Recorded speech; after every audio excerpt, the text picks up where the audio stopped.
aspectos varios del estrés. Vamos a hablar así como un popurrí, un poquito de cosas varias del estrés que nos pueden ayudar.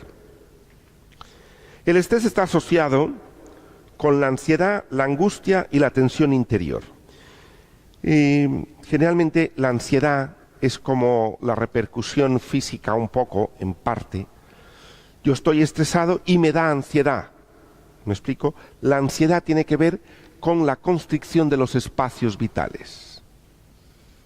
La gente que cuando uno tiene ansiedad realmente y tiene una connotación física, ¿qué le pasa? Le falta el aire, hay gente que se marea, tiene palpitaciones, siente que está solo y que si le pasa algo en ese momento nadie se va a enterar, le da más pánico y entonces le falta más el aire y tiene que salir.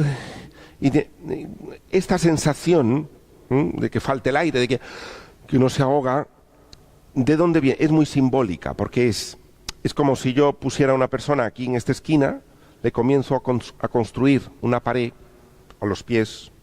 Cuando va como a medio metro siente un poquito de incomodidad, pero no tanto. Si va un poquito ya por la cintura, pues se siente incómodo, pero cuando ya va por aquí, comienza un poquito el agobio. Y ya cuando ve que estoy cerrando, la falta de aire y comienza a empujar, es decir, se le estrechó el espacio. Esto tan así que es físicamente, en la vida, cuando mi espacio se me cierra, se me constriñe el espacio vital, sea por laboral, sea porque la suegra vino a vivir en casa, que yo conocí a una señora que sí, se le había constreñido mucho su espacio, ya vino la suegra y su cuñado a vivir juntos una temporada. Comenzó con una ansiedad y una angustia, ¿por qué? Porque se quedó sin cocina, se quedó sin el salón, su vida, eso físicamente, y se fue construyendo su vida porque ya no podía hablar, no podía discutir con su marido lo que discutía normalmente, y comenzó, necesitaba abrir nuevamente espacio. También a nivel laboral, cuando hay cuando existe un acoso laboral o un acoso de cualquier tipo, se me constriñe el espacio, ¿ya? Es decir, comienza la angustia, comienza esto. ¿Por qué? Porque la constricción de los espacios vitales provoca ansiedad, ¿sí? Y yo creo que algunos momentos en la vida todos hemos sentido que el espacio se me constriñe, sea por familia, sea por trabajo, sea por amigos, sea por situaciones difíciles o dolorosas, se le constriñe a uno los espacios. El estrés, la Organización Mundial, hay muchas definiciones de estrés, luego otro día os daré otras. Dice la Organización Mundial de la Salud, es el conjunto de reacciones fisiológicas que preparan a un organismo para la acción. Y esa acción es necesaria. Como decía, es necesaria. No tiene nada que ver con perder los nervios, porque la gente a veces dice que se puso nervioso, está nervioso, perdió los nervios. Mire, los nervios están en todo el cuerpo.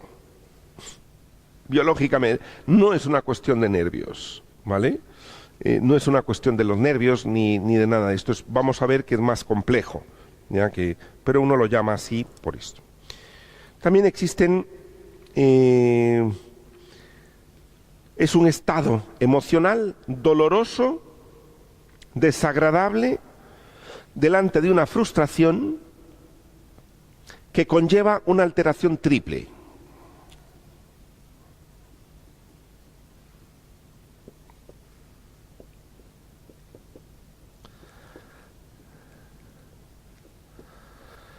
En lo físico, en lo mental y en lo emocional. Lo físico, me pongo tenso, me palpita, me duele la espalda, me duele la cabeza, en fin, todo este tipo de cosas. A nivel mental, ¿cómo hago para solucionarlo? Tengo 10 cosas a la vez en que pensar, veo si una sirve, si otra funciona, si no, y me comienzo a sentir de una determinada manera. Entonces, activa el cuerpo, la mente y la emoción. Todo junto.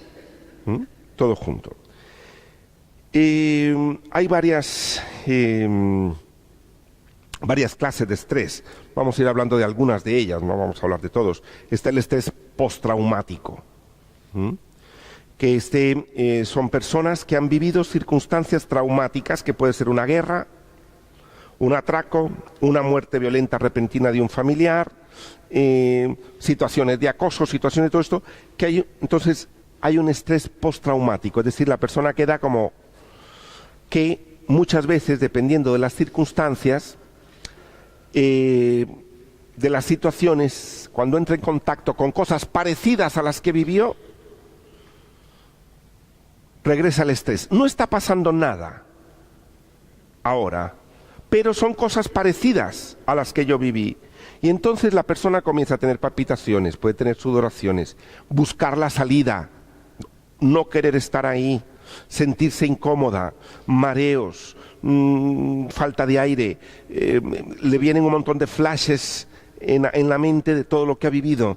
Ya, ese tipo de cosas, eso se llama estrés postraumático, es muy doloroso y es muy duro para las personas. Cuando se ha vivido este tipo de cosas, pues no es fácil. Mareos, tienen una escucha selectiva, puede ser que en ese sitio se esté hablando de muchas cosas, pero como tuvo una experiencia, se centra en lo que se dice sobre ese tema. Entonces, es una situación que puede durar minutos, o dependiendo del tiempo que esté la persona, pero es muy duro. Es decir, se revive todo en un segundo. Y quien lo ha vivido, pues lo sabe que eso es bastante difícil. También está el estrés físico, por exceso de trabajo, condiciones laborales adversas, por ejemplo, el clima y la temperatura. Es curioso, en invierno nadie está estresado por la temperatura. Yo no escucho a nadie decir que está agobiadísimo con el frío. No, dicen, qué frío, nada más. En verano, ¿qué pasa? Estoy agobiado. La alta temperatura influye en el agobio, en la sensación de agobio, en la sensación de estrés. Es decir, porque aumenta una serie de cosas también en el cuerpo, funciones, etcétera, y es más difícil sobrellevar el calor que el frío. Ya, es decir, el frío no estresa. Las altas temperaturas, largas horas, o personas, por ejemplo, expuestas en fundiciones, en hornos, carreteras, en verano que están haciendo carretera, todo eso es una concentración de mucha presión, ¿no? Entonces el calor, por ejemplo. También existe otro que se llama el burnout, o personas quemadas por el trabajo. No sé si habéis visto, a Dios gracias, sucede poco, pero hay personas que se rompen, no pueden seguir trabajando, quedan como medio deprimidos, agotados, se rompen. ¿Por qué? Porque fueron largas horas de trabajo, eran gente muy brillante, pero se fundieron, se le fueron los plomos, ¡pum! Ya está, no puede más. Y esto es también un estrés continuado también de personas que han sido muy brillantes, etcétera. Tienen que darse de baja, está la angustia, el cansancio, se sienten exhaustos y quedan incapacitados prácticamente para laborar. No sé si habéis conocido, yo he conocido algunos casos y es muy duro, muy triste, ¿no? Porque la persona se queda agotada para años, de que ya no es lo que era, no rinde lo que era, no puede, todo le parece un mundo, pero porque a veces, lamentablemente, no hay que esperar a eso, no es que la persona sea la responsable, ¿no? Pero sí cuando que es una de las cosas que vamos a ver, aprender a ver un poco los signos, cómo detener, ¿no? Un poco cuando está llegando a más. Y la parte del estrés psicológico. El estrés psicológico, todos tenemos una relación con el entorno.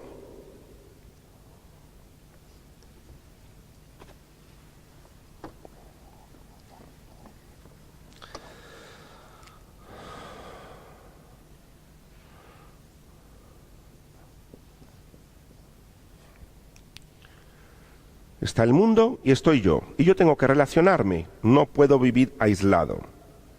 Hago un intercambio, ¿ya? Interacciono y lo que está pasando yo lo evalúo.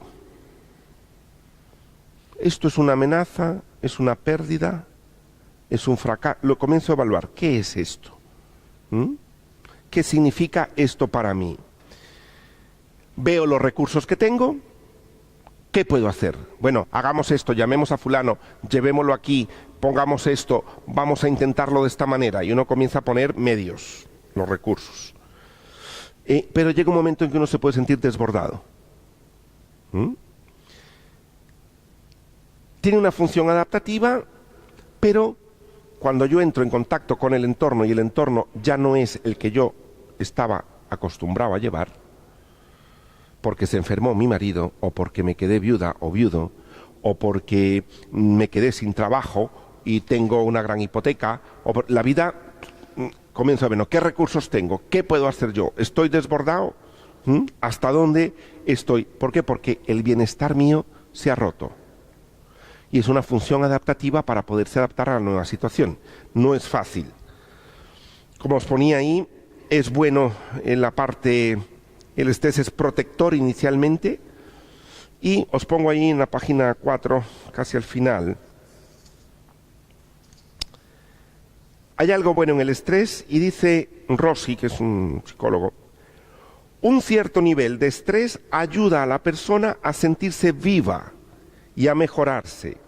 Este estado de tensión fisiológica mental no solo nos proporciona el combustible necesario para afrontar los retos y las presiones que inciden sobre nuestra vida, sino que además nos permite alimentar nuestra autoestima.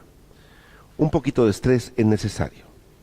Una vida lineal de estas así como que no pasa nada en 6 meses. ¿Ya? Entonces es necesario, y la vida de hecho nos lo va a dar, más o menos. Ciertamente que cuando estamos muy estresados, muy agobiados, uno dice que pare, o que se vayan todos de casa. Sí, unas horas está bien, pero a la noche dice, ¿dónde están? Venid de regreso, que estoy aquí. Es decir, porque uno necesita ese contacto y retirada que hemos hablado tantas veces en la realidad, es muy importante. ¿Ya? Poder contactar y poder retirarse, poder hacer el movimiento de la vida, siempre. Ese movimiento es muy importante, tanto a nivel de las cosas con que yo contacte en la vida, como de las propias emociones o pensamientos, contactar y retirarme. Si no, si yo contacto con un pensamiento y me quedo ahí, se me convierte en una obsesión. ¿Sí? Entonces, contactar y retirar es el movimiento de la vida de siempre.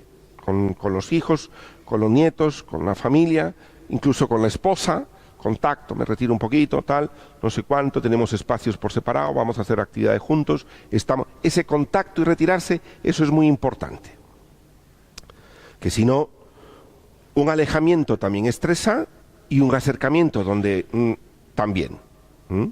Entonces, el movimiento de la vida, y a veces nos es difícil hacer el movimiento de la vida, ¿no? Contacto, me retiro, hoy voy, mañana no voy, darme permiso para poderlo sentir, todas estas cosas son importantes, ¿no? Y a veces por la educación parece que uno tiene siempre que decir que sí, parece que siempre tiene que estar sonriente, parece que siempre tiene que ir.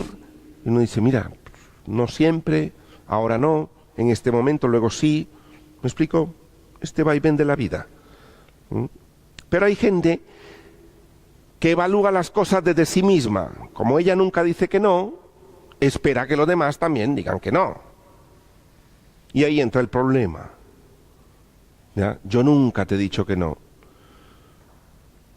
Realmente el que nunca dice que no tiene un resentimiento y un cabreo por dentro,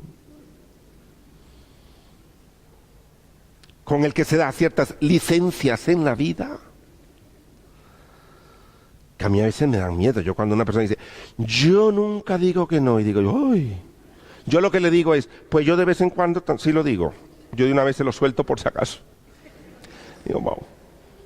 Digo, para que espere que en algún momento le pueda decir yo que no, ¿ya?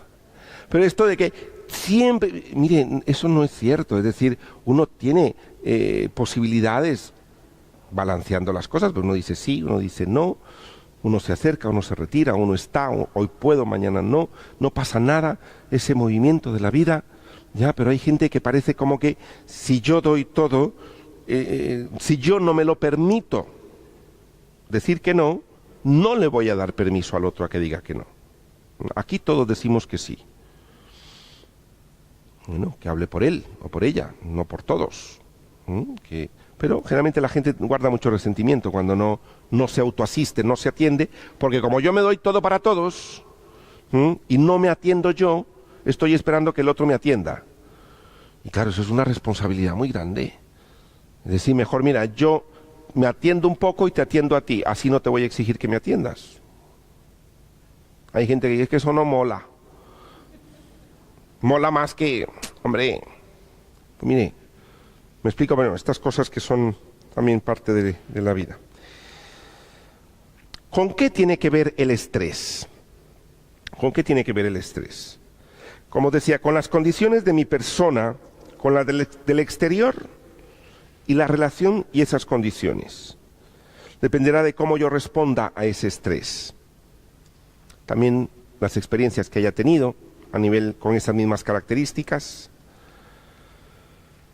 También las diferentes interpretaciones que puede uno hacer y cómo evalúe esto. Hay gente que dice, no es lo mismo delante de una situación de estrés que tú digas, esto es una injusticia de la vida. Estoy seguro que pensando de esa manera lo vas a afrontar distinto. Solo a mí me pasan estas cosas. Esto es lo peor que le puede suceder a un ser humano. Esto acaba con cualquiera. O a todos nos pasan estas cosas. Son cosas de la vida. Yo puedo con esto. O todo se me ha venido junto. Me explico, el tipo de evaluación que yo haga va a repercutir en cómo yo afronte también las cosas. También, si lo que tengo entre manos es un daño,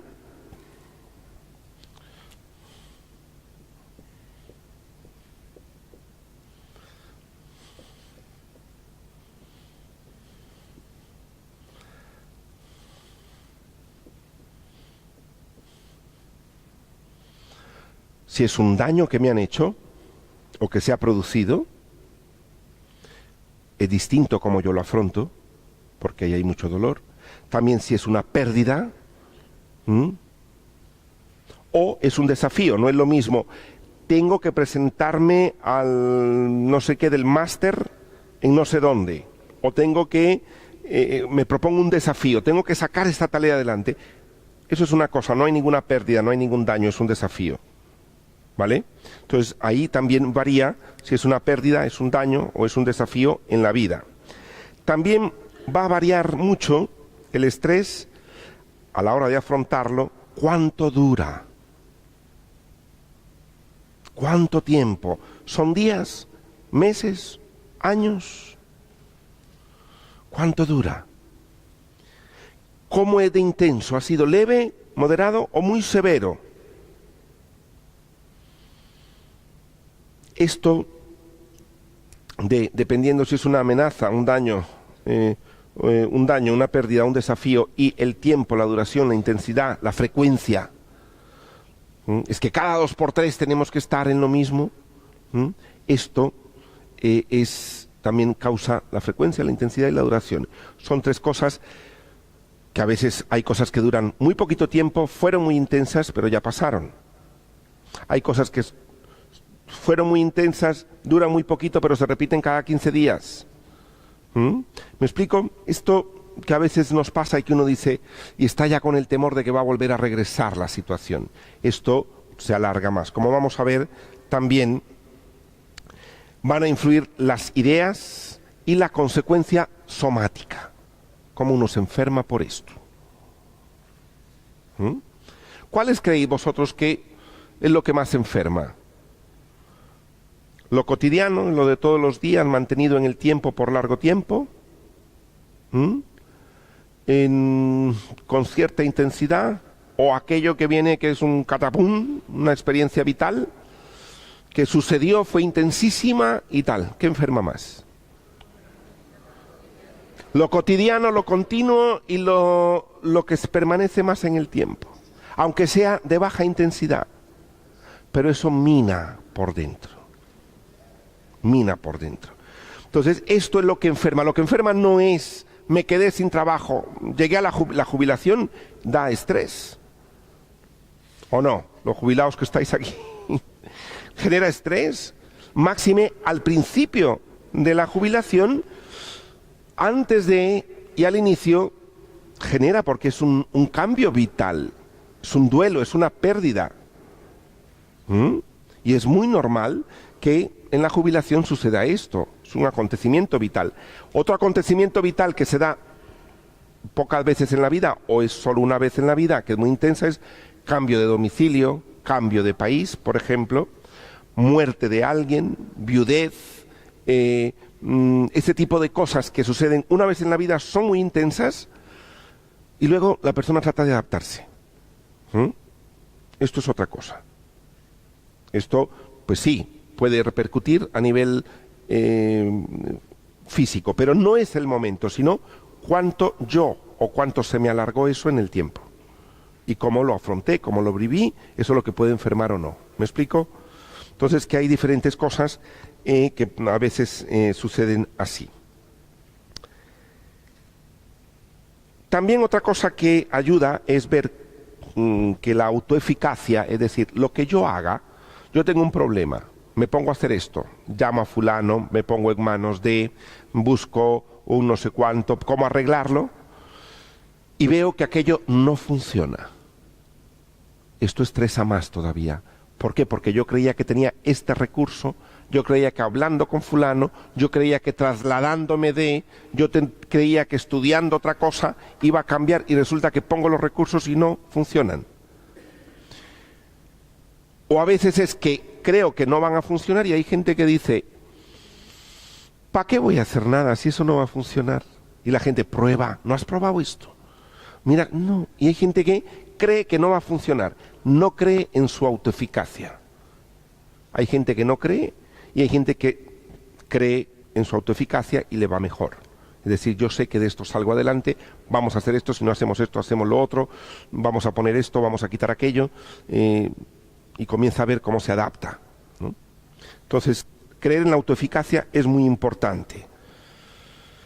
Otra cosa que va a influir mucho es el apoyo social.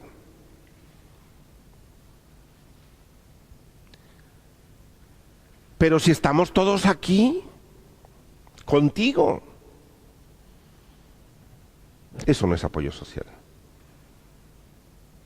El apoyo social no solo tiene que ser real, sino también que la persona perciba ese apoyo social. Porque a veces la persona no percibe, sí ve gente alrededor, todo el mundo, pero no. Entonces es el real y el percibido por la persona. Si la persona no percibe que hay apoyo, el estrés se hace más grande. Una cosa que alivia muchísimo y todos la necesitamos es gente al lado, manos eficaces que me digan que no, y a lo mejor me dicen, mira, no puedo hacer nada contigo, pero bueno, al menos te acompaño. Al menos voy contigo. O, si puedo echar una mano, pero concretamente, pero también que el otro pueda percibir que eso es real. Esto es muy importante. Hoy día, estaba escuchando yo en la radio el otro día y en la televisión también, que bueno, que se está promoviendo precisamente para las personas mayores, que se estresan mucho de estar solas, que les pasa desde que se les estropea la lavadora, todo, porque todo cada vez se hace más un mundo, más complicado. Entonces, redes en los portales donde la gente tenga los números de piso del otro, no sé cuánto, se puedan echar una mano, puede ayudar, que sienta que la visiten, que no es necesario que la llamen, sino visitar al otro, etc. Esa red que haya, una red real de apoyo social, es muy importante, ¿no? Con los enfermos, personas que viven solas, esto es muy importante, y también cuando uno está. Parece ser en los estudios que las mujeres son las que tienden a estresarse más que los hombres. No es porque la mujer sea el sexo débil, como dice, que además de esto, pues esta es una frase, un término muy pobre y muy denigrante, porque la mujer de sexo débil no tiene absolutamente nada. Es decir, la mujer es mujer y punto. Es decir, no habla, sino ¿por qué tiende a estresarse más? Quizá, y es muy probable, por la situación económica y social en que se encuentra. No tiene los recursos Quien los tiene generalmente son los hombres. Entonces se encuentra, tiene muchas ideas, porque a la mujer se le ocurren mucho más ideas para afrontar las cosas. En casa sucede algo, muchas veces ¿quién es la que soluciona las cosas? La madre. Se le ocurre aquí, se le ocurre allá, llama aquí, se queda, pon, no sé cuánto se lleva el niño, lo entrega no sé dónde, hace, organiza todo, pero no tiene recursos. También socialmente está colocada en otro sitio, entonces esto le hace estresarse más porque no ve eficacia a veces, o no se le hace caso, o no, y esto altera más, ¿no? Entonces, pero suelen ser las mujeres las que más padecen de estrés y las que tienden a enfermar más por estrés. Lamentablemente. Son las que más enferman por estrés porque quizá en la familia son las que más sostienen el estrés de la familia, del marido, de los hijos. Yo he escuchado mujeres que le digo, ¿cuántos hijos tiene? Y dice, 3 y mi marido. Como, el marido es como un añadido de no adolescente, pero bueno, por ahí. Y entonces, pues bueno, este tipo de cosas, ¿no? Que a veces, y la madre es la que tiene que sostener, la mujer es la que tiene que sostener todo el cuadro familiar, ¿no? Porque es donde todo el mundo llega a contarle, todo el mundo llega a pedirle que intervenga, todo el mundo llega a pedirle que interceda, que haga de mediadora, que haga de... Y entonces, claro, esto es muy, muy difícil, cuando se es madre de familia y tal. El afrontamiento a nivel de hombre y mujer pues, se da en los dos igual, lo pueden afrontar de la misma manera. Pero como os digo, la dificultad en las condiciones, la desventaja que se encuentra la mujer lamentablemente en la sociedad, hace que aparezca, que se pueda estresar más y se enferme más. Pero no porque no sepa hacerlo. La mujer tiene toda la fuerza para hacerlo y todo el conocimiento y toda la emoción para poderlo hacer. Os pongo aquí un cuadrito que son la respuesta emocional. Está hecho de respuesta emocional, conductual y fisiológica, que era lo que os ponía también ahí. Emocional a veces puede dar miedo, pánico o ansiedad, presión. Conductual, cómo lo afronto, qué hago, y fisiológico, los síntomas psicosomáticos. Cansancio, llanto, fuerza o dolor, falta de aire, enfermedades diversas durante y después de los acontecimientos. Bueno, hasta aquí esto es como una parte